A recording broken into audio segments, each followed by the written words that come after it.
Welcome in to another week here on Blue Sky Live. Chase Parham and McCready, Clark Ford Studio here with you this morning. Ole Miss falls in Columbia, Missouri on Saturday, falling to 4-3 in the SEC and pretty pivotal upcoming stretch for the Rebels. Talk about that a little bit as they're coming off three straight losses in league play and what's ahead for them. The NFL is set for its Super Bowl after the conference championship games yesterday, and then plenty more stuff going on today here on the show and all across the landscape with you. So hope you had a good weekend. We'll tell you about Blue Sky locations all across the state of Mississippi, up and down I-55. They're out in North Mississippi as well. You got the epicenter down in Macomb. Plenty of options up in this neck of the woods, including here locally in Oxford. Lunch specials $5.69, couple sides bread, any size fountain drink, and you've got plenty of Sweet Daddy's locations near the Blue Skies, ribs, pulled pork, side items, and plenty more. And again, coming to you from the Clark Ford Studio. We are Clark Ford's in Amory, Mississippi, 662-257-1900. Call that number. Ask for Corey Clark. It's getting to the end of the month. Means you can sometimes get really good deals at the end of the month. Trying to move inventory off the lot for new inventory coming on to the lot. So it's worth the call. If you're in the car market, 662-257-1900. Corey and the people at Clark Ford want to be your car guy. They want to be your truck guy. They'll prove to you what that means when you make the call. 662-257-1900. Guest will join this week on the Campbell Clinic hotline. From fractures and sports injuries to complex spine and limb conditions, the pediatric orthopedic physicians at Campbell Clinic in Oxford are the only specialized pediatric orthopedic team in North Mississippi providing expert care for growing bodies. Visit campbellclinicoxford.com to schedule an appointment or call 901-759-3111. So it's set in the opening. Ole Miss basketball seems a good ways away now that they were 4-0 in the SEC. Now 4-3. And quite the stretch coming up. They got three straight home games, two, at least analytically, road games that are winnable, but no gimmies in this, as you're seeing with how they're playing right now and inside this league and just where it is going. Chris Beard acknowledged that to some extent after Saturday's game, which was a 8-point loss to Missouri. 8, I think. 83-75. However, they were down 12 with 2:10 to go, but ended up 83-75 there in that one. And the main problem still persisting for Ole Miss. It has become kind of who they are at this point. Got buried on the boards 39-28 on Saturday evening. They did win turnovers again, but not enough to offset the other stuff at this point. Free throw percentages just annihilating them again as well. Missouri shot 39 free throws on Saturday night, making 28 of them. Ole Miss shot 18 free throws and made 13 of them as well. They've got injuries piling up. Davis didn't play. Morrell is clearly not anywhere near 100% at this point. Hasn't been most of the season, maybe even from the beginning. I don't know. But Brakefield got an early foul trouble, even though he ended up adding 14. It was the most uneven game Ole Miss has played since Memphis. Like, A&M, they did lead throughout, and it was kind of what it was and that kind of thing. They played well against State in the comeback. They just never really got over the hump at all in Como on Saturday. I thought that they were sort of chasing from the beginning. They were a little outclassed. Missouri's won 15 straight in the building, I think. They have one over Kansas. They're obviously not bad, but that's not the baseline for where this thing sits and trying to make the NCAA tournament because there aren't bad teams in the SEC. So that's not an excuse or anything else. And now, I mean, we can go backwards, forwards, wherever, but you've got this 3-game stretch. Texas feels like a near must win on Wednesday night, 8 o'clock in that one. Auburn is coming on Saturday. You know what you're getting with the Tigers, the number one team in the country. Kentucky coming after that.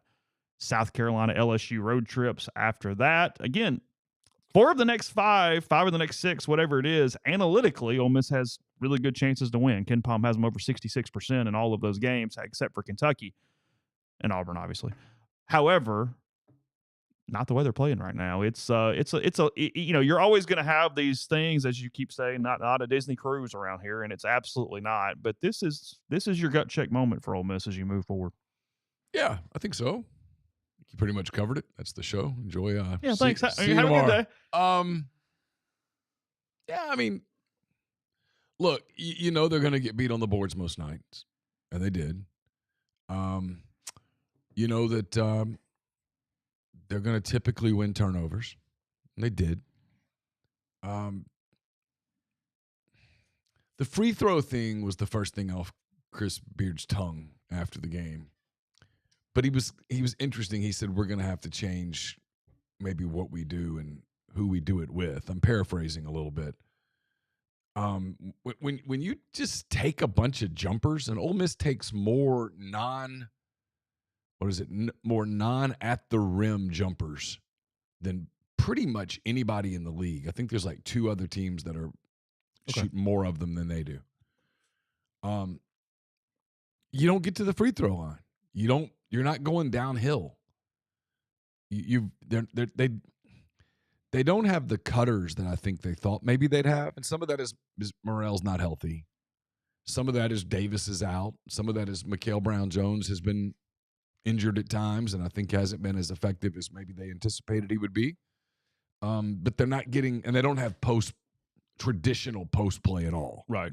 So you're not getting free throws. And then the other teams are. Maybe there's a disparity in the whistle. I'd have to really dive a lot deeper into it. I would love to get drive percentage. I don't know where I can find that. If you have some NBA sites have drive percentage. I haven't seen it in college. I'm sure Ken Palm or somebody has it. I just don't see it. Yeah, I'll search around. I don't know. But it feels like they don't drive nearly as much as other teams. Because that's the problem. Or not to cut you off, but giving 2-point percentages doesn't do it because mid-range jumpers count the same as a drive, right. So it's not the same thing. Right. So I'd love to know, how often are they driving to the rim? Missouri got a lot of 3-point shooting off driving. What they did was they were disciplined with that extra pass. And at some point, you can only defend so much, right? I mean, you beat your man to the basket. That creates help defense. Help defense creates a pass. You rush to the closeout, and Ole Miss is really good at closing out. But when you're down a man defensively, and they kind of are once you get beat, if you'll make the extra pass, you will get an open look. I mean, you see that in the NBA, you see it in college. And so Missouri got some open looks, and they had a couple of guys who made buckets, just had really good games. And the rest. I mean, that's a lot to overcome. And you're going into these SEC games where you're giving up. You're probably going to lose parts of the game, and you don't have that go-to guy. And on Wednesday night, I mean, look, Texas comes in. They just came off a big comeback win over A&M, and Trey Johnson has played really well for them. I was reading an NBA mock draft at some point yesterday, I think, and I think they had him at 9. I mean, he's a guy that's all over the NBA landscape. And then you've got Traylon Mack, who was, I think, the leading scorer at Arkansas a year ago. He's at Texas now. He had the big bucket at the end of the A&M game. So, I mean, you're going to play a team that's really talented. And I agree with you. I don't know that I would call it a must-win, but it's about as close as you can get to a must-win without me willing to just completely put that on the table. Because, I mean, there is a scenario where you don't win that game and you still win enough to get into the tournament. The objective at this point is get to the tournament. But beating Texas would help a lot. 8 remains the goal until you get to 8. Yeah. And then you try to figure out anything beyond that. Now, look, a couple things here. I mean, Grind says it. Yeah, 5-2 is a different world than 4-3. Yeah. I mean, I get one game, but it's not one game. It's more than that.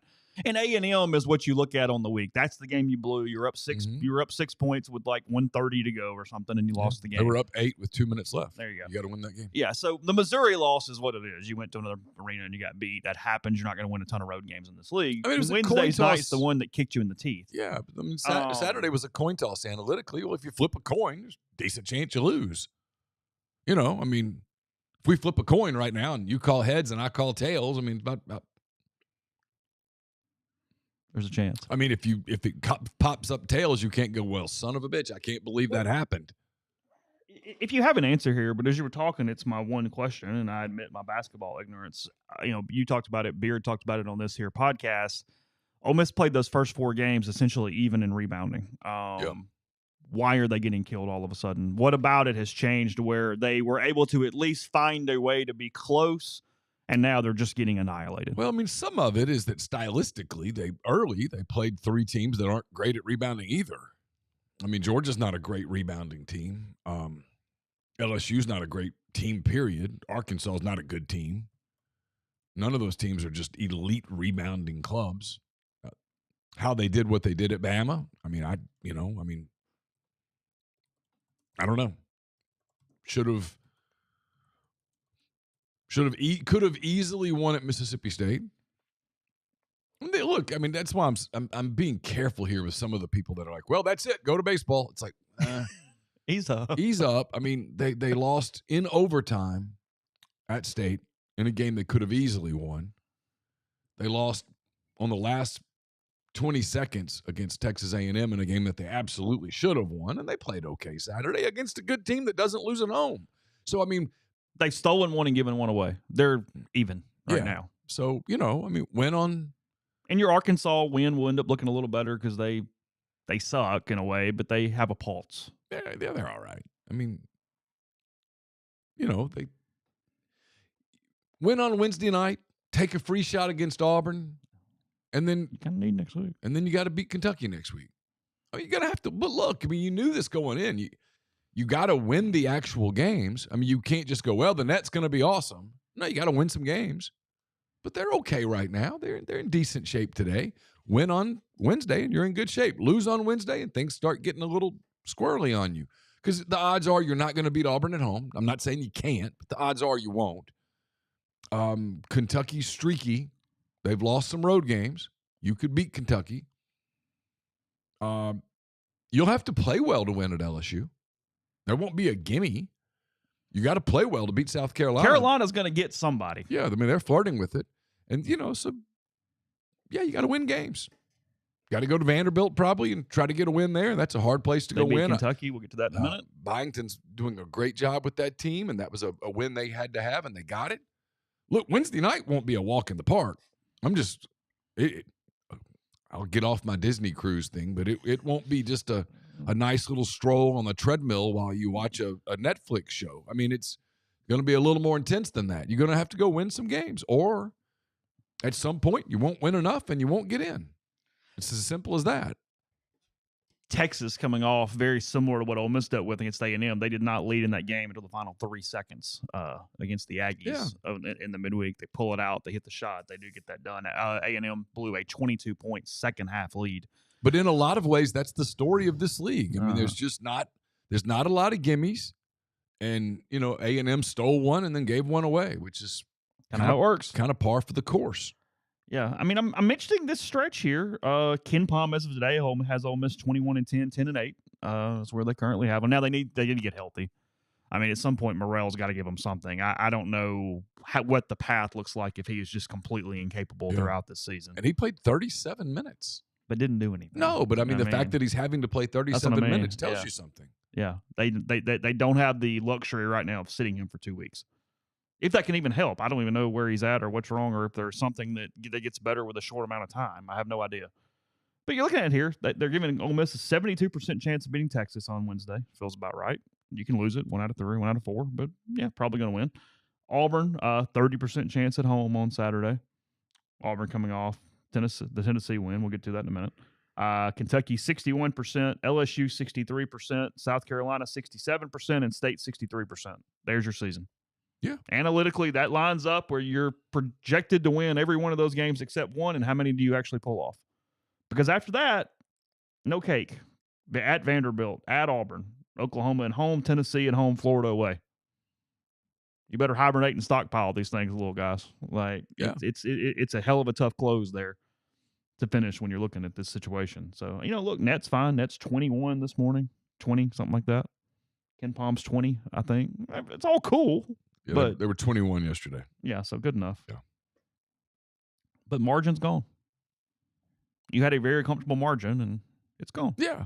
Had you just won one of those 2 games that you had on the racket, you'd be in a little better shape today. A lot better shape today. But alas, there are other teams that in the country that are saying the same thing. And so you either suck up and get it done, you get the wins, or you don't. You know the number you got to get to. You'll either get to the number or you don't get to it. And if you don't get to it, you won't get in. And if you don't get in, you won't have anyone to blame but yourself.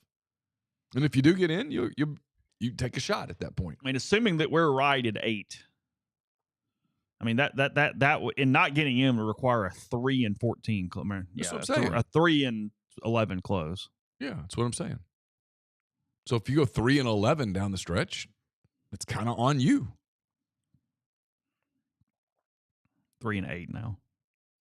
Yeah, but it would still be 3-11. Yeah. You know, But there are people out there, no offense, that are moving the goalpost week to week. The goalpost is to get to the tournament.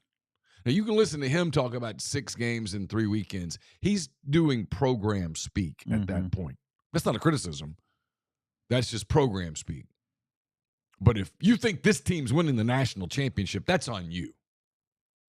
I mean, that's revelatory of you don't watch enough other teams. If that's your expectation, or that Final Four or something like that is your expectation for this team, not the program, the team. If that's your that's on you. That's your problem. That's a you problem. BetterHelp.com/MPW. Go talk to somebody, because that's deep-seated somewhere else. You got something going on. And we all do, so that's okay. But the goal is to make the tournament. And if they make the tournament as a 10 seed, that's making the tournament. That is the next step for a program that doesn't make the tournament. Look, this is my 17th season. I can't believe that to be the case. And I have covered on this beat 5 NCAA tournament games. And that includes one in Dayton. 3 seasons. So I've covered 5 NCAA tournament games in 17 years. Do the math. I've covered 2 NCAA tournament wins in 17 years. And one of those was Dayton. And one of those was in Dayton. So, I mean, think about that. The objective for the program is to get to the tournament. Yeah, and then you go from there. It's where Ole Miss is in both of these upcoming sports, basketball and baseball. I mean, I had the conversation, not to get off the subject, because I'm going back to basketball in a second, but I put a Hunter Elliott story up yesterday. We're discussing the team and whatnot, and somebody goes, "Hey, well, they should be hosting." It's like, okay, but that's not where they are right now. No. If I think they open with Arkansas and Missouri in league play. If they take 2 out of 3 from the Hogs and they take 2 out of 3 from the Tigers, that's simply 4 on the way to 13 until they get 13. Yeah. And then you see where it goes. We're not moving the goalpost at 4-2 and going, well, now 17's in play. Want to bet? I said we. That includes includes a human over here. Yeah, no, I mean, sometimes you just got to be realistic, right? I mean, where you at? It's where you are, yeah. Absolutely. I mean, maybe it won't be where you are next year, but it's where you are right now. I mean, at some point. Yeah, you got to get better. At some point, you got to get better. I mean, Ole Miss between salary and NIL is putting almost $10 million into the program. So, yeah. But the first step is make the tournament. And if they don't make the tournament this year, it's failure. Given what they pay the coach, given what they invest into the program, if they don't make the tournament, it's failure. But they're not at failure yet. No. Nowhere close. I mean, they're in great shape All today. You guys would have taken 4-3 prior to league play. 4-3 and a net of 21? Yeah, you're in great shape today. You got to go win games. Simple as that. Either win games, or the teeth gnashing will be legitimate. At the end of the season, if you look up and they don't make the tournament because they won 7 or fewer NCAA tournament games, away. I think you can gnash teeth. I think you can set things on fire. I think you can be justified in your anger. Until then, it's just kind of a little early. How big is the Howard Griffin Land of Toys? I mean, I haven't been in a long time. Is it very large? It was a big boat store that they turned into a toy store at Christmas time. Is it bigger than like F.A. Schwartz or whatever? Like, is it similar? I don't know. Okay. It was big. I mean, I was a little kid. So everything was big, though. I mean, yeah. Felt big. It was a big deal. We got to go to Monroe and got to go to Howard Griffin Land of Toys. Is it still open? I doubt it. Highly doubt it. You would best. I would bet strongly. What is the jingle? Because when I put that into Google, jingle is the word it wants to. Yeah, there was a song. I remember it on the KNOE. Yep. There's a story in the News Star from 2016 saying it lives on in memory. Yeah. So Howard Griffin Land of Toys, loads of fun for girls and boys. Bring the kids and look around. The biggest deal in the town. Biggest toy store in the town. Yep. Oh, the store closed and the jaunty time ended after the 1985 Christmas season. It's been a It's minute. been a minute. But it started in the 1930s. I'm sorry. Yeah. Monroe had a heyday. I have some very pleasant childhood memories in Monroe. Got a pretty good looking Santa from the early 1960s here in a picture. Oh, yeah? Yeah. Did you ever sit on Santa's lap at the Howard Griffin Land of Toys? I probably did. Think so? I would bet on it. Think Judy's got a picture if we ask for it somewhere? Probably not. She a keepsake person? You got like a cedar chest somewhere with all that stuff in it? We've got stuff. I don't know where it is. I probably should look sometime. Okay. I've seen some pictures from Ruston back in the day. Oh, really? Yep. Okay. Sorry. How'd that come up? You just read the shirt and started thinking about it, or did someone say something? No, I just saw your shirt. I was Okay. like, hey, I was. All right. I mean, I you've worn it before, but I was just Yeah. curious. I don't think I ever even knew where it was. I didn't know it was a Monroe thing. Yeah. I thought maybe it was from some. That's why it says Monroe, Oh, Louisiana. see, I can't see the bottom. The computer's in the way. There you go. Okay, sorry. Yeah. All right. It was the North Louisiana version of FAO Oh, Schwartz. well. Yeah. Okay. That whole sentence needs to be taken. The whole thing. We're going to Paris, Tennessee, on the Kentucky Lake. You know, Yeah. when you were a kid growing up in Ruston, FAO Schwartz wasn't a thing. But Howard Griffin Land of Toys was. And you might get to go to Dodd's Bakery. Oh, is it good? It's good. Cinnamon rolls. They probably had cinnamon rolls, but Okay. I always got the gingerbread man. Oh, really? Oh yeah. Do you like ginger flavored things? I like gingerbread. Okay. Still Fair do. enough. Yeah. All right. Good enough. Aka got me some Finnish chocolate that's like gingerbread flavored. Okay. Good stuff. It was spectacular. Too good. It was really Okay. good. Interesting. All right, back to basketball in a minute, but sorry for my quick aside there. It's okay. It's Monday, but first I'll tell you about Wendy's Nugs, because look, you've had them dipped in sauce, but you have it covered in sauce. They're new saucy nugs with crispy and spicy nugs you love, and turn them up to 11. Flavors like buffalo, honey barbecue, garlic parm, if you're a heat seeker, spicy ghost pepper. Only on Wendy's signature spicy nugs. I dare you. 7 delicious ways to try the nugs you already love. Pick a flavor, grab some napkins, prepare to nug like you've never nugged before. For a whole new way to nug, it's got to be Wendy's, a participating U.S. Wendy's. We're brought to you by Comer Heating and Air, Southern Air Conditioning and Heating, different names, but same great people, products, and services. Fantastic customer service with both Comer and Southern because they're the same people. If you live in Oxford, Batesville, or Tupelo, that area, call our friends at Comer, 662-801-1777. If you live in Hernando, Memphis, South Haven, those areas, get in touch with our friends at Southern, 662-429-4429. Brought to you also by Window Hero, from window cleaning to pressure washing, gutter cleaning, gutter guards, and everything in between. Window Hero has the experience, equipment, and expertise to make your property look and feel brand new. If you're in North Mississippi, let Window Hero make your home or business's exterior look amazing. Get in touch with Roby and Susan Allen, 662-510-7077, or go to windowhero.com. We're also brought to you by our friends at Andrew Sego Wealth Management. He sponsors my 10 Weekend Thoughts, which are up at rebelgrove.com. Are you retiring soon? How long should you wait to take Social Security? What accounts should you pull from first? Are you already retired? Should you consider Roth conversions? These are just some of the questions that can only be answered with a personalized retirement income plan. Enter Andrew Sego Wealth Management. They specialize in helping folks just like you come up with their retirement game plan. Whether you meet at his office in Collierville or prefer Zoom from anywhere, schedule a free discovery meeting. See what they can do for you. It's rebelsretire.com. Also brought to you by Arnett's Fine Jewelry. Arnett's is a fourth-generation jeweler located in the old Lamons Jewelry Building on North Lamar Avenue in Oxford. They offer expert jewelry repair, diamond engagement rings, wedding bands, stackable diamonds, genuine stone bands, pearls, genuine color stones, diamond jewelry, and much, much more. It's at Arnett's. They want to be your jeweler. We're also brought to you by Argent Wealth, formerly Pinnacle Wealth. Argent's based in Ridgeland, Mississippi. They've got clients in more than 20 states. They provide detailed specialized investment management, financial planning, retirement planning for individuals and businesses, and much, much more. At Argent, investing is treated like a commodity. Decisions are made using objective information or research, not emotions. To learn more, go to myargentwealth.com.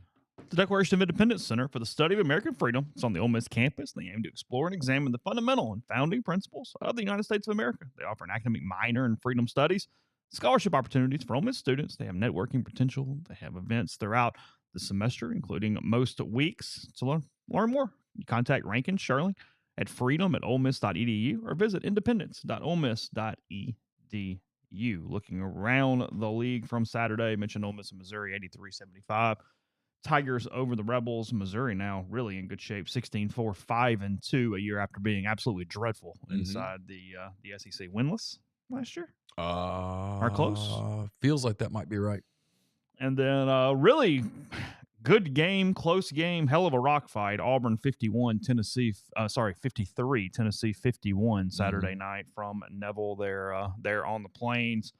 2-point game at halftime, 2-point finish to that. Janiah Broome makes his return and goes for 16 and 13 to lead the Tigers in, I think, somewhat limited minutes. And then Ziegler goes for 14 for Tennessee, which is a big number considering they only scored 51. I think that over-under was up in the 120s. I'd say that comfortably stayed under there for the bettors. You hit an under by 20 points in a game, maybe 25 points in a game. You feel pretty good at that point. Yeah, I think so. So Auburn 6-0 in the SEC, 18-1 overall. Damn good. Now Broome back, I would assume his minutes continue to move up there. I mean, I was looking at it here. Ken Palm now has them projected at 16-2, and they don't have a game where they are less than a 60% favorite the rest of the way. Their percentage chance of winning the remaining games: 87, 70, 93, 74, 83, 60, 95, 93, 87, 69. 67, 83 for Auburn. I like their chances to make the tournament. Thanks. I would have bet the under, though, had you told me a team was going to go 16-2, 17-1. And I might still bet the under. I mean, there's probably there's landmines. There's an L or two in there somewhere, but they're really, really good. They're very well coached. They play with a ton of confidence. They can beat you in a number of different ways. They can outscore you. They can out-rock fight you. They've got a pretty deep team, so when guys get an opportunity to play, they play hard. There's just a lot there. Oh, they said the over-under was 140. Good God. Yeah. That felt big from the start then. I mean, those two teams getting to 70 a pop. I just saw the end of it. Yeah, Houston, Kansas is one hell of a basketball game on Saturday. I didn't see it. Really good basketball game. Yeah. Houston just suffocates you. I mean, defensively, they can be damn good. They were a trendy tournament pick last year. They'll be a trendy tournament pick again this year. Yeah. As they move forward. It's almost like Kelvin sort of knows what he's doing. Alabama held off LSU, and that game the Tigers played pretty well at Coleman Coliseum on Saturday, 80-73. That's what I'm saying. I've heard some people go, "Oh, the game at LSU, that's a dub." I'm maybe, but I mean, could be, could not be. You'll have to play. Yeah, Bama outscored them 7 in the second half after being tied. LSU now 12-7, 1-5. Alabama 17-3, 6-1 in the SEC. Georgia goes to Gainesville and just gets walloped. Florida by 30, 89-59 over Georgia on Saturday. Georgia now 14-6, 2-5. Florida 18-2, 5-2 in the SEC. Again, as we said, Ole Miss needs to go ahead and get how many ever they're getting before they head to Gainesville for the season finale. There on that Saturday, I believe. My NIL donations are very clearly being used well. They're being very efficient and effective. I mean, we're kicking people's ass at home. That's just simple as that. Didn't they lose to Missouri at home? Yeah, but that's okay. That was okay. A gimme. It was a schedule loss. That was a schedule loss. Is that what it was? Yeah, had a busy night before, And then I mentioned a second ago, Vanderbilt 74-69 over Kentucky. Kentucky now 3-3, 14-5. It's gettable next week, but you got to play well. Vanderbilt 16-4, 4-3, in damn good shape for the Commodores. Again, under I actually kind of really like Ole Miss's chances against Kentucky. Yeah. They don't defend anybody at all. They just don't guard you. So Ole Miss might go get some points in that game. And it's just a matter of Byington, Vanderbilt's coach? Yeah. Okay. Yeah. Did you see, and I mean, I think this is a very relevant thing. Their AD was kind of frustrated, Vanderbilt, on Saturday because they rushed the floor again. Uh-huh. So the SEC keeps popping them with these huge fines. And they had like 8,000 security people. What are you supposed to do? Assault the students when they try to get on the court? No, her point is you guys are being dumbasses. And she's actually right. You did it last week against Tennessee. Did you need to do it 2 weeks in a row against the team that was ranked 9th? But it's Kentucky. Okay, but to her point, and frankly, in this world we're in, I'm with her. As opposed to the world we're not in. In the NIL world, in the rev share world that we're in. Okay. She's getting like $1 million in fines for these dumbass court things when they need every bit of it to pay players. So she came out and said that. She goes, can we just put this into rev share and y'all quit storming the damn court? She has a point. I mean, she has a point. Or Tennessee was fine. But when you start storming the damn court 2 weeks in a row against a team ranked 9th that's already lost 2 league games. Was anybody harmed in the storming of the court? Was everybody okay? I'm talking money. But I'm talking about, was everybody okay? To the best of my knowledge. All right. Then maybe the SEC just needs to let it go. Move on. Well, it's already on paper now. You're not putting that toothpaste back in the tube. Unless it's one hell of a win, I just find basketball court stormings really stupid. Well, it's not like football where it's 1 of 12 and it's like so impactful. They play 18 of these damn things. It's dumb. Does the SEC network show it, though, in the highlights? Like, look, it was such a big win that they stormed the court. I bet they do. Maybe you should find the SEC network. I do find the school fine stupid. Yes, Grind. I'm not arguing that. And he said it's another thing to take away from the fans if you stop it. I get it. Well, it's not even that. It's just, what are you supposed to do? Set up. I mean, the only way to really stop them, I don't know that you're going to appeal to people going, well, see, that's why it's dumb to find the schools. It's what you do just to go, we act like we really care. No, you don't, because it's impossible to stop. I mean, I guess you could start shooting people, otherwise, but that feels like that might be a little extreme. Hey, we're going to get you on video and we're going to suspend you forever from the games. I mean, shut up. So... And you're asking these security guards, what are they supposed? I mean, they ring the court, they ring the field, they've got their yellow jackets on. I mean, is it worth it to them to get hurt? No. I mean, at some point you go, all right, go. And then again, I'm asking, has anybody been hurt? I don't really care about feelings. Has anybody really been hurt? To my knowledge, no. Okay, it's probably all right. Maybe figure out a way to get the other team off the floor. You can do that. But the whole, we can't keep these court stormings going on because we must pay the middle linebacker. Shut up. And if it's that big of a deal, and this is my knock on the SEC, if it's that big of a deal, stop glorifying it on your hours-long post-game shows. Well, no, that's true. I mean, if it's that reprehensible, then stop laughing at it as it happens. Oh, what a great win. Look, everyone. No, this is horrific. At which point I'll say, okay, at least now you're toting the company line. I mean, you'll have to show me the horrors here. But and I mean, I do agree with Luke. I mean, basketball is a very enclosed area. You can get a dumb student that's drunk to do something to an opposing player. We are asking for it every time. Yes. You had the Duke thing last year or 2 years ago. What was their best player's name? Remember, he got his thing hit during it. Yeah, and he plays in the NBA today. Yeah, he survived. I can't remember what. I can't remember. But you get my point. I do. Yeah, Filipowski. That's it, Drew. Yeah, I couldn't remember his name. Turns out he was dating like a 30-year-old who had taken him away from his family. I mean, he had more. Oh, that's right. He had more issues than being court stormed. That's right. Are you for more court stormings? You seem to be. You seem to be very pro court storming right now. I think as long as you have a way to efficiently get the other team off the floor, it's fine. Whatever. Who cares? I mean, no, in an ideal world, the people don't storm the court and they just celebrate in the stands. But I'm not for fining the schools $8 gazillion. No, it's over something they can't.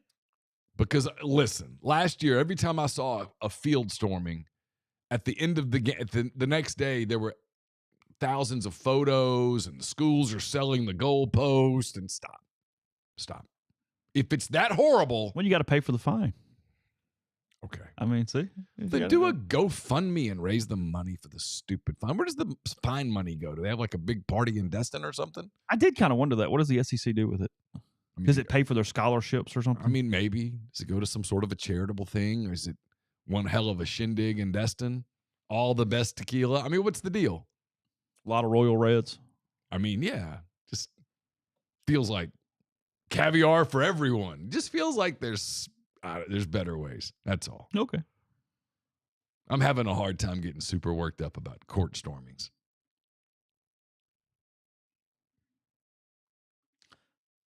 We mentioned Texas 70-69 over A&M. Again, I think they led for 3 seconds. I think that's correct, that they hit the shot and that was their only lead of the game. That's correct. 3 seconds left. That's correct. So the inverse of the other day. Mississippi State went to overtime with South Carolina, but did pull it out 65-60 in Columbia. State now 4-3 in the SEC, 16-4 overall. Carolina 0-7 in the SEC, 10-10. It is not going as well for Lamont Paris in year 2. To date, he was kind of the belle of the ball through half of the SEC season last year. The belle of the ball. Not anymore. Not so much. And then in Fayetteville, Arkansas can get its second win in a row at home. They lose to the Oklahoma Sooners 65-62. Oklahoma over the Razorbacks. Close game. Arkansas down 4 and lost by 3 in that one. So Wade Taylor, 15 points for A&M. He had a better game against Ole Miss. And you mentioned Johnson. He went for 30 for the Longhorns. Yeah, Trey Johnson's really good. What did the Fears kid get for Oklahoma? Do you have the box in front of you? I can in 2 seconds. Let's see.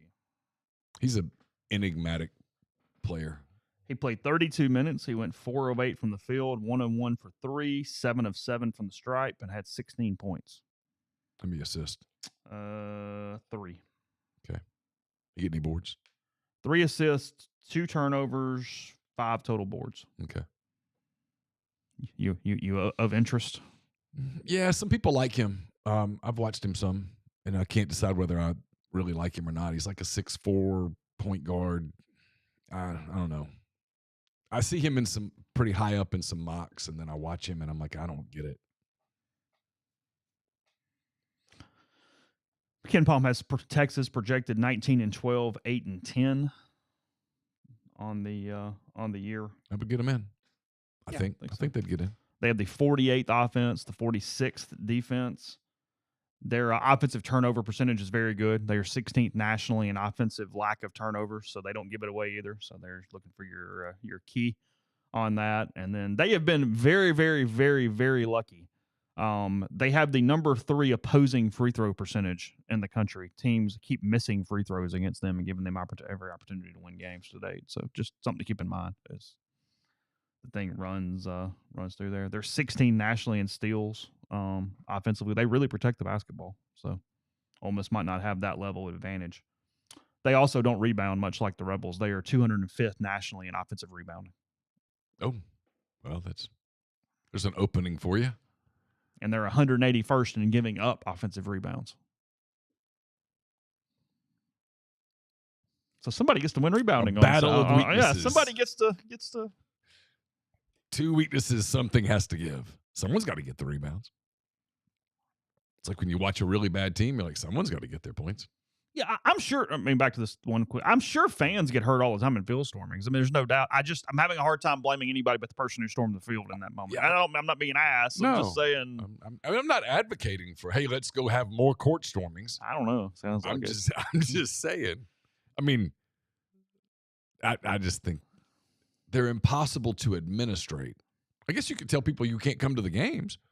No, well, that's the only way to actually stop it is we're going to get you on video and then you are suspended from coming to the activities. Who's going to enforce that? I say go back to the pandemic era and just say nobody allowed. Play the games in cavernous gyms. Put them on television. SEC Network can just go to town. Can we do the cutouts like they did? I mean, you can. Okay. Be a way to raise some money, to pay to have your cutout in the arena. Just curious. That would go to help pay for the middle linebacker, see? Full circle. I mean, I'm here to help. You solved that problem. There you go. Don't have to pay for security anymore. Take that money and pay a backup cornerback for a year. You don't need security if there are no fans. Over or under 5 years on state breaking ground on anything that was in that master plan over the weekend. Oh, I didn't see it. You hadn't seen this? No. I saw something about it, but I'd never opened the thing. Okay, so what are they doing? They're going to build stuff now? This is my point. All right, this is going to be a bit of soapbox. We're going to go to break. We'll come back. Okay. Do this real quick. G&M Pharmacy, 662-236-2222. They deliver locally in the Oxford area, and they offer MedSync. Free prescriptions the same day each month. Take care of you. One trip to the pharmacy, one delivery. You have everything you need it when you get it there from G&M. Sorry.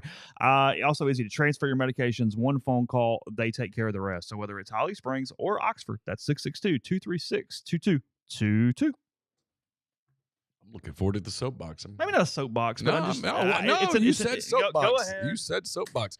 We're brought to you by John Edwards Regency Travel Incorporated in Memphis. If you promise people a vitriolic, fire-fueled argument, by God, give them one. Don't tease and then not do it. That Sport finance update after the break. Sorry. Go ahead. John's part of Virtuoso. It's a worldwide network of travel partners that allows him to supply his clients with added values, unique benefits simply not available to other travelers. Just give him some parameters, give him a budget. He's going to give you options that you probably won't find on your own. 901-494-3387 or JEdwards@regencytravel.net.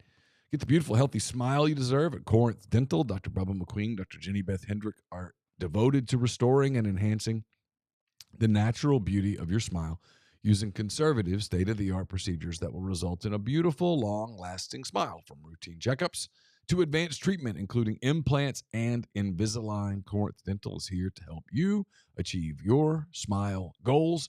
Schedule your appointment today. Take the first step toward a better version of yourself. It's corinthdental.com. Are you a displaced corporate executive wanting to put your career in your own hands? Or are you an experienced entrepreneur looking to diversify? Either way, Andy Ludicky can help. He's a longtime Rivals board member, a diehard college football fan, franchise veteran. He owns multiple franchises and businesses. He uses his expertise to help others find their American dream through a very thorough and free consultation process. So call Andy. Put your life and your career in your own hands. It's 100% free. You've got nothing to lose. It's myperfectfranchise.net.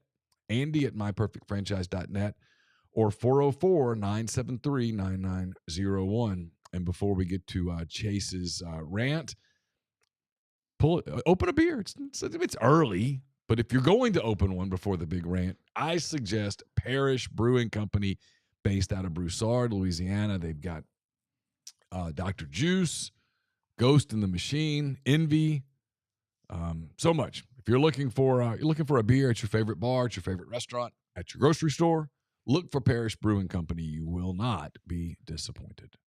Prize Picks is the best place to get real money sports action with over 10 million members and billions of dollars in awarded winnings. They've made daily fantasy sports accessible to all. Just pick more or less on at least 2 players for a shot up to win 1,000 times your cash. Run your game all season long on Prize Picks. The big game's almost here, and it's now or never. Don't miss out on the last football game of the season with Prize Picks, the best place to win cash while watching the big game. Prize Picks also giving away a free pick for the game where one of the starting quarterbacks will only need to throw 1 yard to win. If you're correct on at least one more stat projection, you can win real cash. Sign up today, get $50 instantly when you play $5. Don't even to win to receive the $50 bonus. It's guaranteed.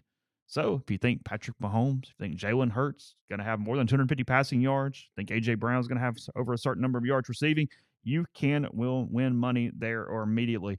Download the app. Use the code MPW to get $50 instantly after you play your first $5 lineup. Again, that is download, use code MPW, $50 instantly after a $5 lineup. Prize Picks, run your game. So it's more of just the nonsensical thing here. And look, maybe I'll be proven wrong. Maybe they build all kind of shit. But Mississippi State's been very vocal on basically stop giving to their Bulldog Trust or whatever their NIL thing is. Mm-hmm. Start giving back to the department. They have been public. They've sent that to their donors. They've had message board threads, all those things. And it's been fully in the spirit of paying for players, trying to catch up, doing those different things.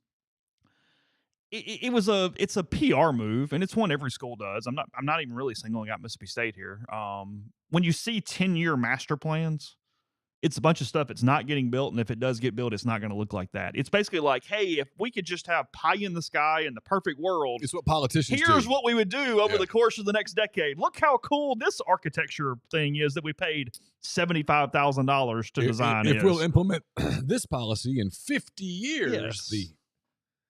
just give it 100 years and the air will be so clean. And you look on Twitter and it's, oh my God, look at what state is doing. And it's like, no, dumbass, they're not doing any of this. Like, sure, they'll pick a few things and something will get done. But in this era, the things that they are saying is going to happen over the course of this decade master plan, you wouldn't have the money for in the old days.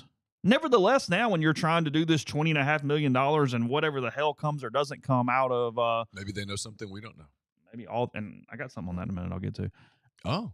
I mean, I'm going to read it and then we're moving on because I don't want to talk about the damn house settlement today. So I'm not going to. My rules. Fine with me. I'm sick of it. Okay, good. But reading here, details on their 10-year facilities master plan.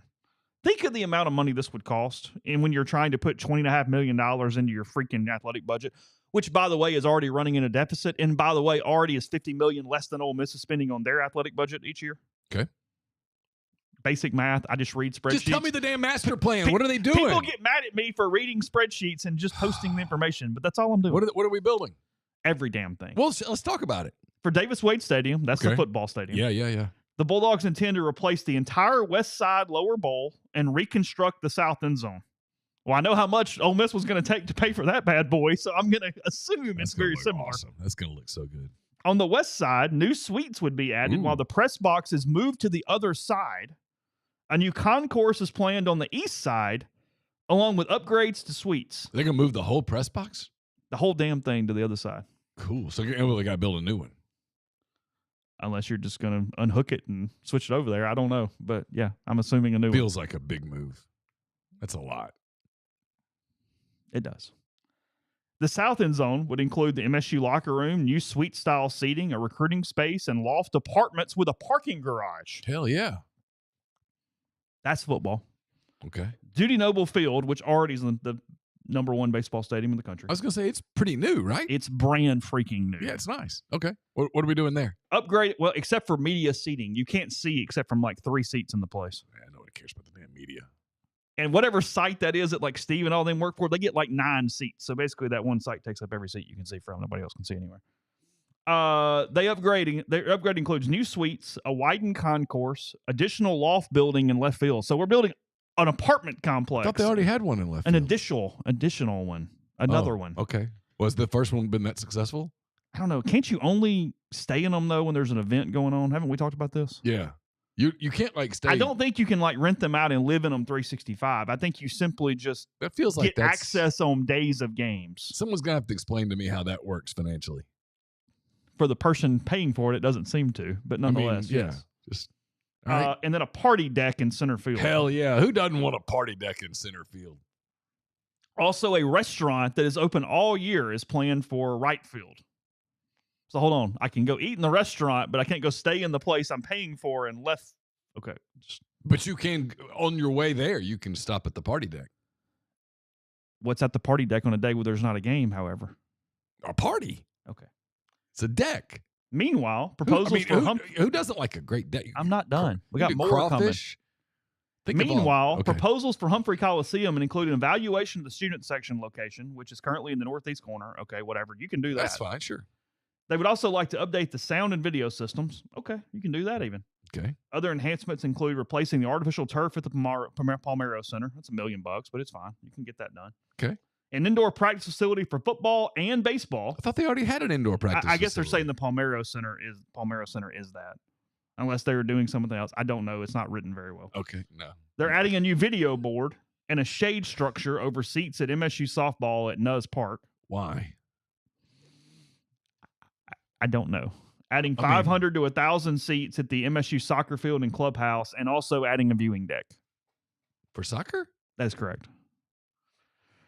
The stadium's fine as it is. They've got a little... Have you been there? Yeah. Carson's played a game there. Oh, that's right. Yeah.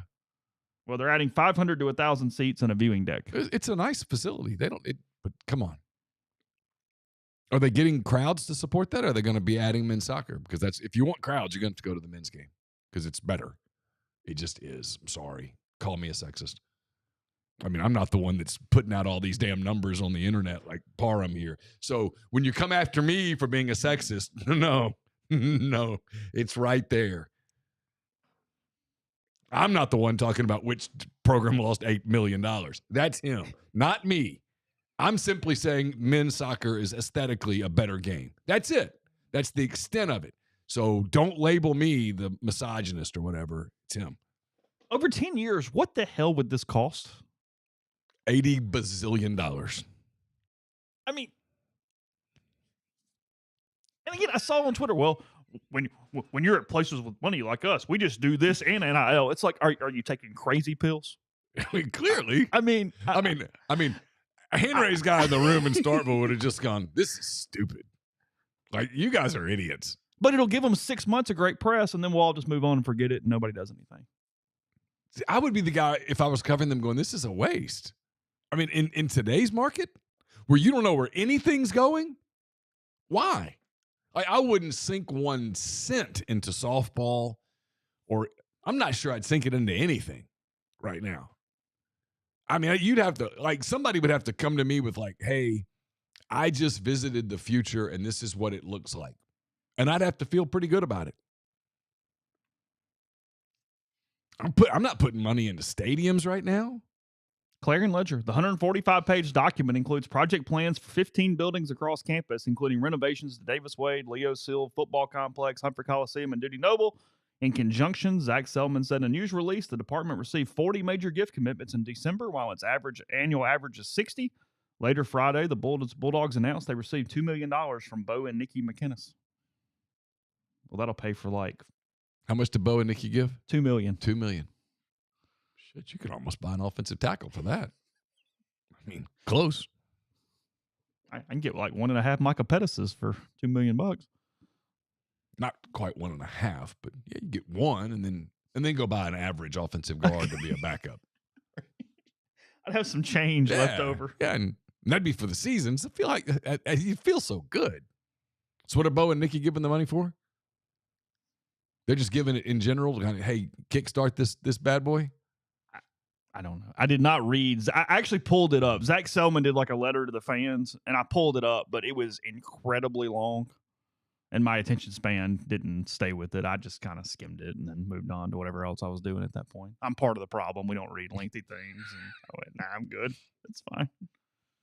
It's all right.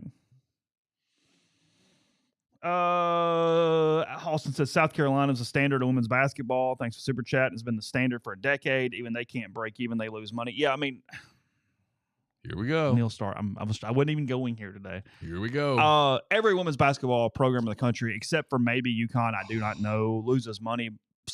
Basically because they don't have enough premium seating to offset it. That's why.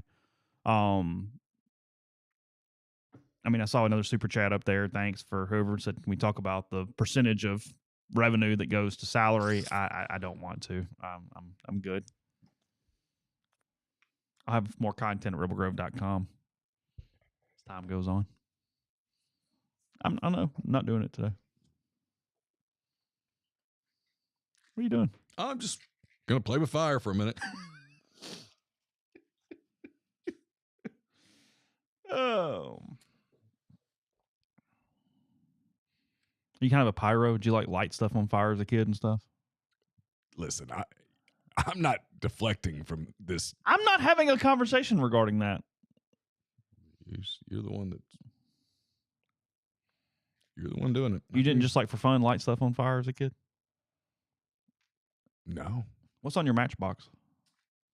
Kuko's. It's an old Matchbox from when I used to work there. Someone gave it to me. Someone found. Oh, really? Someone had it and gave it to me. Yep. And you just wasted one of them right here? I did. Okay. That's how I feel about this entire subject. I mean, it's multiple things. It's salaries. It's premium seating. It's a lot. I mean, it's all of those things. There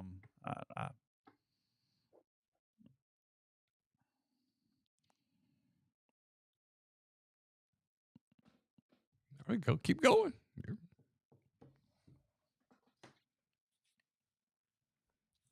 Keep going. I'm all ears.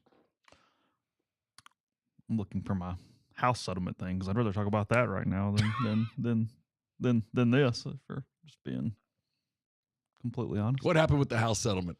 Yeah, hold Has on. it been struck down yet? Because that's coming. You don't think it goes through? I don't. Not practically. I don't.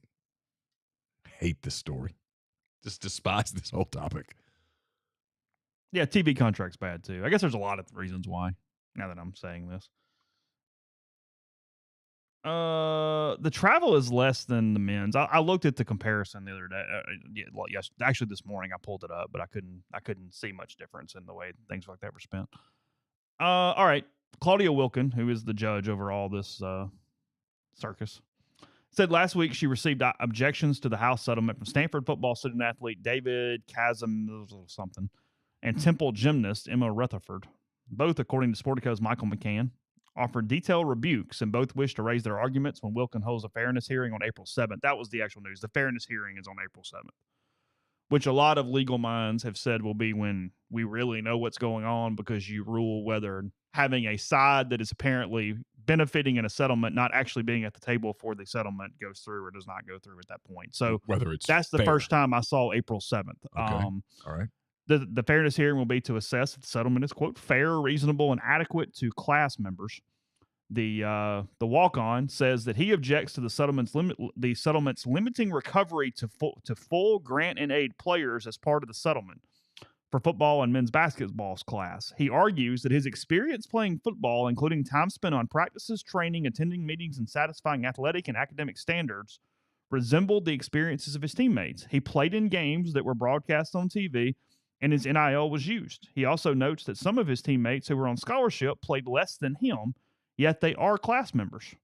He proposes the class definition be expanded to include Power 5 athletes who actively participated and thus contributed to broadcast revenue. Frankly, I think he has a very good point. I don't care. I don't think it's changing the game, but I understand why he rebuked in that way, and I get it. I got no problem with that.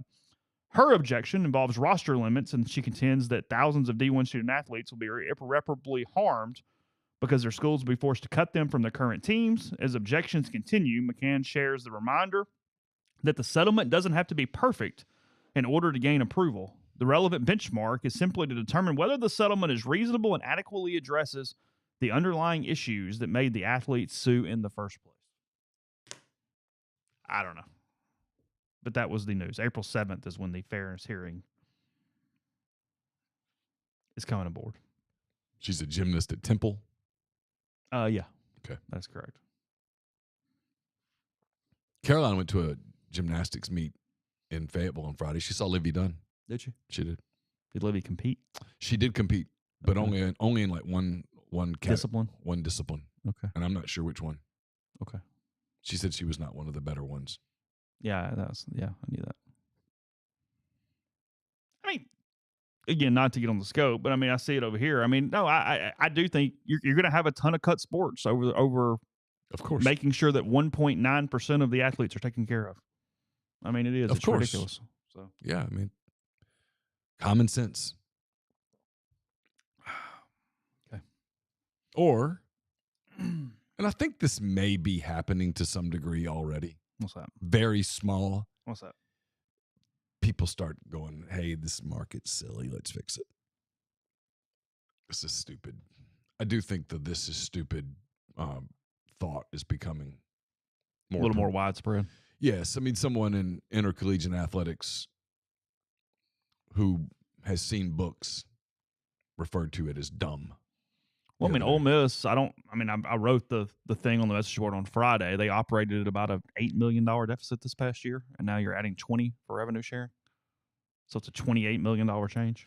Well, look, if you go into a business, Missouri borrowed $40 million from their university to balance their books last year. $40 million. Mm-hmm. Now it's 20 more.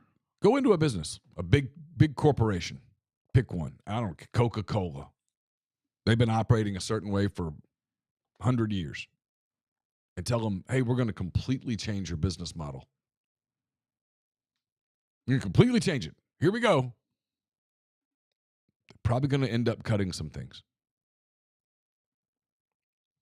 They won't just go, oh, okay, well, we'll just make more money. Mm-hmm. What do we look like? The U.S. government? We'll just make more money. Just create more money. Well, no, you're gonna do two things. You're gonna cut stuff, and you're gonna pass the cost off to fans. Yeah. That's the two things that can be done. Or at some point you go, this is dumb.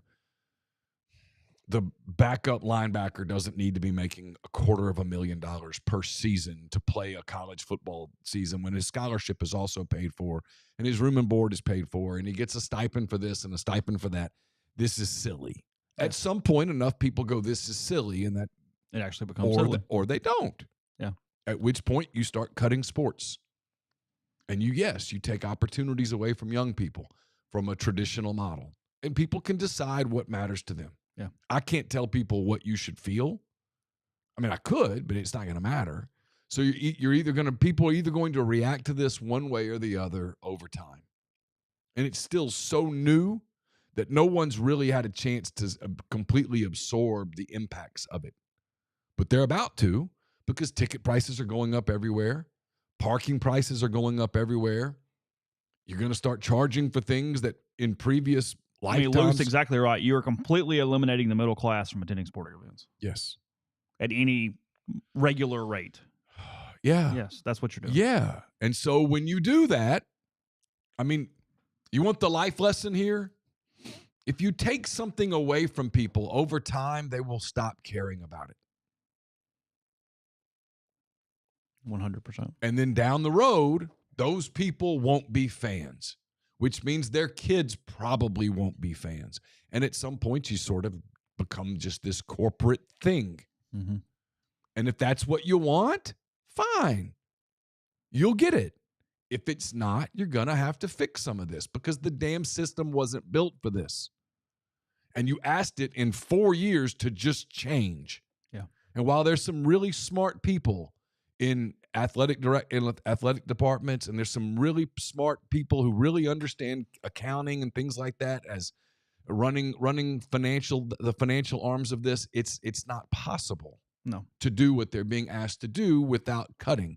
Again, you and I could walk in the building today and get the books, and they could say, take out, cut it. We could do it. But it'd be bloody. Yeah. And so people are trying and now you keep adding expenses. Yeah, Ole Miss is not going to cut a sport. They're not going to cut a sport.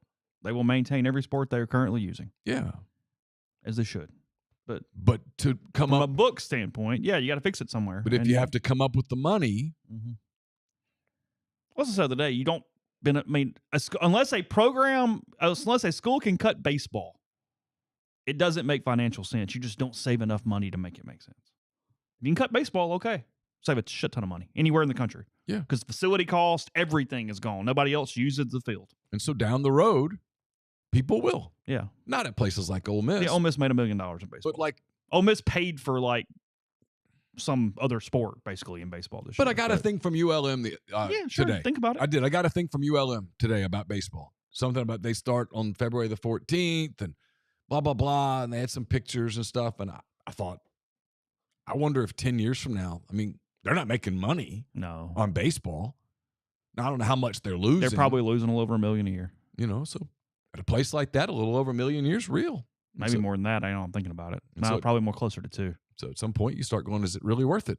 Yeah. Because you've done it in the past. Why? Because it's part of the student-athlete experience. Mm-hmm.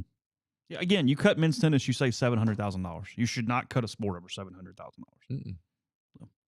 All right, we'll talk a little NFL in a second. First, I'll tell you about the men's clinic, Madison and Brandon, 601-607-7869, themanthing.com. Their mission simple. They want to make sure their patients remain as healthy and as strong as possible throughout the aging process. They do that by optimizing testosterone, improving sleep, reducing inflammation, treating insulin resistance, facilitating a healthy gut microbiome, and more. So again, that's themanthing.com or in Madison and Brandon, 601-607-7869. We're brought to you by Easy Hemp Company. Easy is a hemp-infused sparkling water. It's a guilt-free alcohol alternative, a natural way to relax and unwind. It's all natural, made with real fruit, no added sugar, low-calorie, gluten-free. One 12-ounce can of Easy has 3 milligrams of THC. With Easy, it's easy to avoid the gummy scare and control your experience. So change the can, not the ritual. It's easy. Visit easyhempco.com to view the Easy Finder to find easy near you. It's Farm Bill compliant with hemp derived from THC CBD extracts. Easy is for people 21 and older. Enjoy responsibly. I'll have a mailbag to you on Wednesday. It's brought to you by my friend Art Hayes of Sotheby's International Realty. Are you thinking of making a move? Put the power of Sotheby's to work for you. As a licensed agent with Sotheby's and a supporter of all things Ole Miss, Art can help you buy or sell in your hometown or anywhere in the world at no charge to you. Seriously. So call and ask Art how. Call 612-805-5929 or email Art at arthur.hayes@lakesmn.com. We have one final version of Neal's picks coming to you in 2 weeks. We have a deadlock at the top. We have a three-way tie going into one game. Is that right? That is correct. Did you make up 2 games? I did. I went How 2-0. about Jeffrey went 1-1, and you went 0-2. 3-way tie at the top. All the drama going into the big game in New Orleans. Is it New Orleans? It is, yeah. 2 weeks, yeah. So, boy, it's exciting. It's brought to you by Kaiser Flooring. Locations in Oxford and Batesville. Kaiser provides outstanding flooring products and installation services to residential and commercial properties. Kaiser carries the best in hardwood, laminate, vinyl, and tile flooring, as well as carpeting. Their goal is to offer amazing, durable flooring products and superior services to make your life easier. It's kaiserflooring.com. You can also call them in Oxford or Batesville. And we're also, I got a deadlock at the top of the Butcher versus the Dance Instructor. Caroline had the Chiefs yesterday. She gained a game. She and Greg are tied. We'll have that for you in a couple weeks as well. That's brought to you by LB's Meat Market, 2008 University Avenue in Oxford. You can call, text your order, 662-259-2999. Any Sparks, the fastest, most reliable fiber net option available. Whether you're streaming the Rebels or connecting with family and friends, they offer both residential and business packages with speeds up to 2 gigabits. To learn more, register for service. That's AnySpark.com. AnySpark. Get connected. Stay local. And it's Citizens Bank. You're not just an account number, but about you to member the community. Now, if you find yourself in the in the business for a mortgage, give Wood Wilson a try. He's there at the Citizens Bank. And when you're in there, you also get plenty of other advantages, including the School Spirit debit cards. Ask about them. They donate an amount per every transaction to the local school of your choice, whether it's Oxford, Lafayette, or Regents. That's the Citizens Bank, PHILA.com. You don't really like trivia questions, and you're not much on your Ole Miss history, but I will ask you, who's the only Ole Miss football player to appear in 3 Super Bowls? The only Ole Miss football player to appear in 3 Super Bowls. There are 7 now after A.J. Brown will make his second appearance that have made multiple, but only one has been in 3. I can think of a lot that have been to 2. Yeah, there are 7 that have been to 2. Only one has been to 3. That's correct. In the Super Bowl era, only one player has had 3 championship game appearances. You covered him. At Ole Miss? You did. That's why I ask. I wouldn't have done Is he like still a 19... active? No. He's retired. I wouldn't have done like a 1970s thing on you. Okay. Wouldn't have been fair. I covered him. You did. Son of a bitch.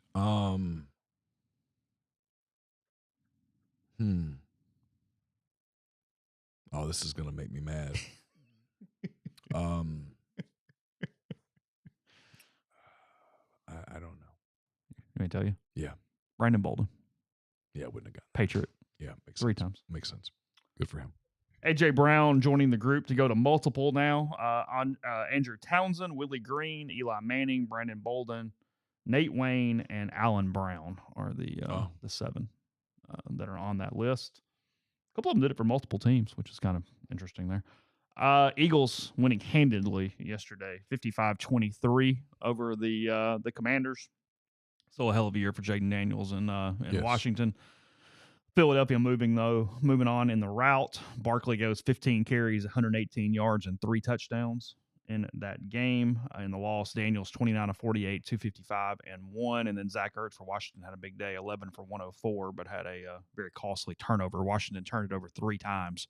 All fumbles, right? And that will not get it done when trying to win that one. So they win, and then a very good game, a very fun game. The Kansas City Chiefs did it again, winning a one-possession game, knocking off the Buffalo Bills 32-29. That was the perfect recipe for whatever you want to feel about those teams and the Chiefs and the NFL and the whole deal, winning 32-29, getting a late field goal from Harrison Butker, and Buffalo being unable to score on the final possession there with a fourth down kind of desperation heave that slipped through the hands of one of its wide receivers on fourth down. So Chiefs 32-29. You get a repeat of 2023. My Chiefs fatigue is fully in effect here in every way. So on a scale of 1 to 10, not counting your possibly winning Neal's picks, on a scale of 1 to 10, how interested in this game are you? I told Jeffrey in the group text last night that, I'm pulling for the Eagles simply because it's anti-Chiefs at this point. But your level of interest in the actual contest, this is as close as you've been to a 1 in your modern life? I don't know if there's probably another one somewhere where I just didn't like. Seattle has played in Super Bowls after beating the Saints, so we were like, I can't do this. Yeah, but that's an emotional thing, right, though. Right. That's true. This is agnostic in a way. Yes. Yeah, probably so. Because here's the deal: if the Eagles are winning, I'll watch just to see the Chiefs lose. If I'm being real. That's fair. If the Chiefs are up, I'll turn it off. I won't watch. I'll stop. I'll catch the commercials the next morning for the podcast, and we'll talk about the commercials after I watch them on YouTube. It's weird because I'm almost more doing a self-assessment of what my issue is. And we talked about it a couple weeks ago. I don't think we don't like dynasties in football, really. We always kind of pull against the dynasty in a way. It just depends on who they're highly unlikable. Like I actually liked the Patriots more during their dynasty than the Chiefs currently because they were so heelish. Yeah, Tom Brady was more likable than Patrick Mahomes. It's not even close. I like Reed more than Belichick, but he's the only one. Like everything else about them bugs me and annoys me in every way. They whine. The whining is so excessive. And I actually like the kicker because he pissed off most of the people in our field. I have no problem with that. It's oversaturation. It's because of the political, the pop culture parts of it too, with New Heights and Taylor and the whole deal.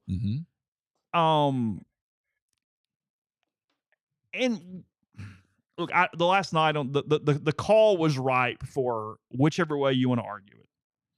Chiefs are up 1 point. The Bills are up 1 point. Buffalo has the ball around midfield. It's 4th and half a yard. Quarterback sneak. One official. Everybody sees this, but in case you've been under a rock, I'll catch you up quickly. One official on one side shows a first down by half a yard. An official on the other side shows he doesn't get it. They go talk, and lo and behold, the official that favors the Chiefs got his way and put it down. The Australian Open was going on this weekend. Yes. Whether you like or dislike tennis. What are we talking about? I'm getting there. Okay. They have this technology that will show you precisely where the ball hit. You can see whether the whole tennis ball hit the line, part of it hit the line, or it missed the line. By God, you can see it.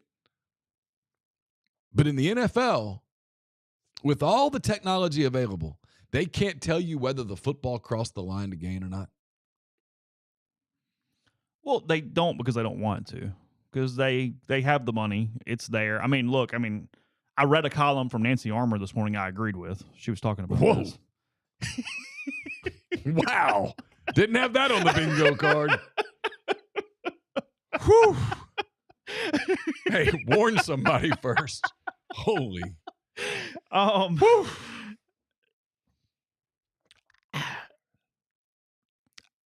I don't know where I sit, and I get how dumb this is that I'm even entertaining that there is like an official bias when it comes to the Chiefs. However, a lot of times it's like, well, it could go either way, and it's like, yeah, but damnedest thing that goes their way every damn time. So like, I understand, or you can just get it right. Show me where. But in just period, like. What was I think at one point last night, Adam Schefter, who's an NFL shill here. Yes.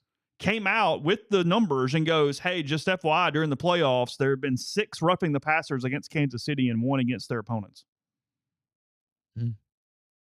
Again, you'd have to go look at the tape and show me what should have been called. Sure. Like, there's way more to it. Sure.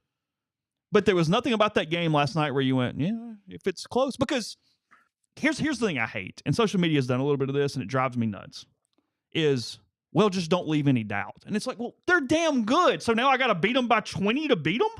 Got to be too big to rig? Yeah, exactly. It's like, well, I mean, hell, okay, but no, they're good. Like, it's a credit to Kansas City that they've made it so boring. They're a damn good team. Andy Reid is an elite play caller, maybe the best there ever was. Like, way up there. They are fantastic. Mahomes using his legs, it's hard to stop. So why do we hate them? Or just not care about them? Because like, for me, like this game is going to be, sure, I'll light up the grill. I'll do some stuff. Right, it's fine. an event people are going to watch. But like, am I going to be glued to it? Not really. No. I mean, the answer is no, I'm not at all. In fact, hopefully the weather's nice. I'll light a fire and the whole deal and pour a few beers, and I might not even notice it. It'll just be Sunday night. If the Bills were in it, I was going to be interested. I was kind of cheering for Buffalo. But I could tell pretty quickly yesterday. It didn't look like it was Buffalo's day, and I just didn't get all that engaged. No, I mean, look, the Chiefs were the more complete team yesterday. I'm not arguing that. They're very good. They were the better team in almost every way. No, their ability to win. I mean, I think our society has just sort of shifted, and I don't know why. I don't know if. I mean, because I've asked you this question. I wasn't in the consciousness, and sports are so different now because of social media. But we celebrated Jordan's 6 titles in 8 years, and hey, let's see the dominance and the legacy, and you pull for him. I don't know if it's attention spans. I don't know if it's social media. We like variety now. We want new players. We want different teams. We don't like same matchups. Yeah. Because there's lots of interest. If you want to go base level interest, there's plenty of interesting things. Mahomes trying to be the first to 3 in a row. He's been at least to the AFC title game 7 years in a row. There's tons of stuff here. Andy Reid facing the Eagles again. I mean, there's lots of stuff. All right, Austin, thanks for the super chat. I tend to agree with this. He says, when you have a side judge facing the ball, say first down, and the other side judge says, no, he didn't, that doesn't help them beat the rigged allegation. No. Do I think the game is rigged? I do not. I that's too big of a controversy. I don't think you could rig the game. Avery says haters going to hate. I know you're Taylor Shield. It's fine. I don't even know that it's Taylor. I do think some of it is people are like, you crammed this down our throats for so long. It's oversaturation. Yes. There is an oversaturation to the Chiefs that turns some people off. And we just like variety now. We do. And I'm guilty too. I'd be all in on a Bills-Lions Super Bowl. Yeah. All in. So in the 80s, when the Lakers and Celtics dominated the sport for a decade, everybody loved one or the other. But they both won, and you pick sides. I guess so. We don't have 2 teams playing each other. I get the Eagles doing it twice, but whatever. Yeah. I mean, look, everybody's going to be for the damn Eagles if you don't live in Kansas City. So do you think over the next 13 days you're going to get invested enough to be like, let's go fly, Eagles fly? Because I'm not sure because they're not particularly likable. I do like Sirianni for some reason. He's fine. I don't know. I think everybody hated him when to run him off, and I'm like, yeah, sure, whatever. Sure. I kind of like Saquon. I do like Saquon. I like Saquon. And Hurts, I mean, whatever. It's cool. And I like AJ because I know AJ, and he's kind of a character. But I can see how someone who doesn't know him is like, that guy's kind of a jerk. Yeah. He's a wide receiver. They're all nuts. I mean, that's my response to everything on any wide receiver. Wide receiver acted odd. Oh, well, yeah, wow. I mean, they're all freaks. No, I will be for Philadelphia. Now, am I going to go buy a flag and fly out front? No. You're not buying a Saquon jersey? I mean, no. I mean, I like the city. I mean, I ran the marathon there. Spent some time there. I mean, it's good. I had a nice time. And look, I mean, to be with Neal here, I don't think that there is a rigged system that is in favor of the Chiefs. I don't know what I think, though, because it's every close call. Yeah. I mean, and again, you can do the thing, well, they just perceive them to be better than everybody else. It's like, okay, stop. Like, that defies logic too over time. Well, because if you're the NFL and you're like, hey, let's rig this thing and get a dynasty, I don't know that you put it in Kansas City, Missouri. Even if Taylor's coming, I'm getting all those extra eyeballs. I'm just asking. But when this started, was Taylor a thing? They won they're damn good. They can win without any of this. They're the best team in the NFL. I'm not arguing that. Okay. And they don't make a lot of dumb mistakes late. But Taylor doesn't go to the Super Bowl if the Bills are going, right? No. She's not going.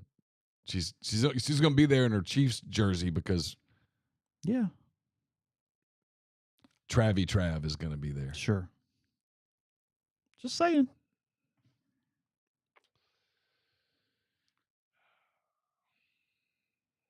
They needed a game without one of those plays.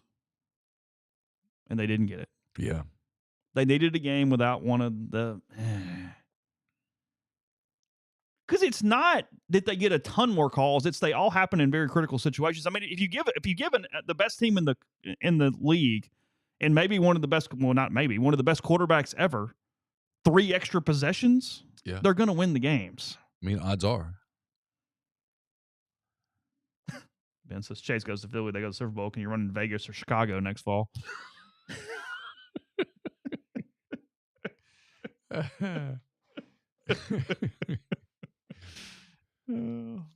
was probably unfair like to a stretch guy on the causation there. I was probably unfair to a guy on Twitter last night because I put up an "I'm shocked" thing after the Chiefs got the call, and he said, "Yeah, that the Chiefs actually stopped him on 4th down." I'm shocked too. He was a Chiefs fan, but he had a Las Vegas Knights profile picture on Twitter. So I said, Chiefs and Knights fan, good luck to your Dodgers this spring. Because Jesus, Then he came back and tried to explain it, and I'm like, whatever. I'm whatever. But okay.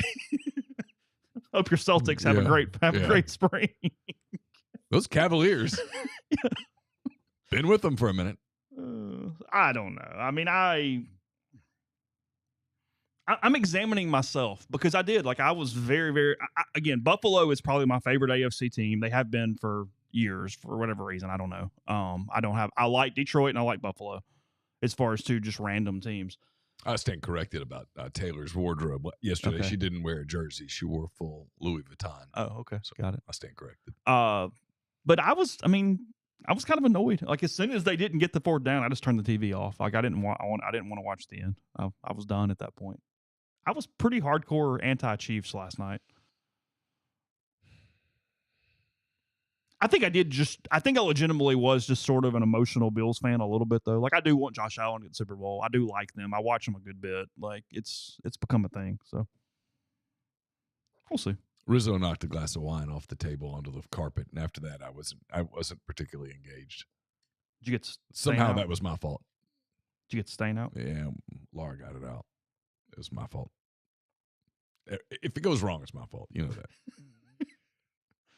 You weren't taking care of your dog. That's true. By definition, it got extended out. So when he does something bad, he's my dog. Family pet when he wants to be rubbed. Otherwise, he's everyone's pet. But if he gets in trouble, it's my fault. My dog. All right, we'll wrap there. Again, Ole Miss and Texas Wednesday night. Is it Wednesday? Okay, Wednesday night. We'll look at the schedule. Ain't nothing like an 8:07 tip. 2 in a row. We'll look at those games for the midweek tomorrow. Catch up on whatever else from a football standpoint and more. So rebelgrove.com. In the meantime, take care, stay safe, and we'll talk to you tomorrow.